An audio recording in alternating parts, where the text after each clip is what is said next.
আসসালামু আলাইকুম এভরিওয়ান, সবাই কেমন আছেন? সবাইকে ঈদ মুবারক। ঈদ মুবারক।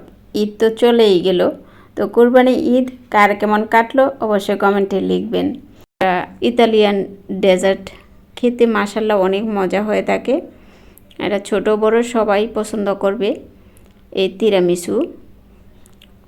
আর এখানে আছে আম পাপা। তো এটা হলো শাহি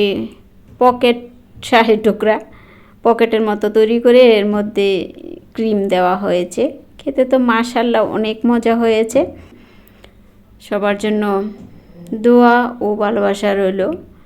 আমার পেজে বা ইউটিউব চ্যানেলে যদি নতুন হয়ে থাকেন তাহলে প্লিজ চ্যানেল থেকে দেখলে চ্যানেলটা সাবস্ক্রাইব করে পাশে থাকা অল বেল বাটনটি বাজিয়ে দিবেন পরবর্তী নতুন ভিডিও সবার আগে পাওয়ার জন্য। আর ফেসবুক থেকে দেখলে পেজটা ফলো দিয়ে সাথে থাকবেন। আল্লাহ হাফেজ।